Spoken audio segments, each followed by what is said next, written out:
Тадж Махал қай елде? Тадж Махал Үндістан. Теңізге шыға алмайтын ең үлкен мемлекет. Қазақстан. Альфред Нобельді білесіңдер ғой, сол қай елдің тумасы? Жоқ, ол Француз ба?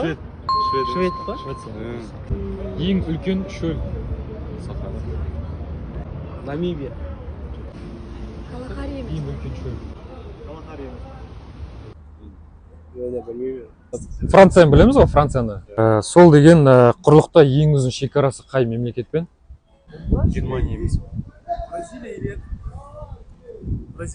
Бразилия, не үшін Бразилия? Мықты. Ең биік жанартау. Калиманджаро?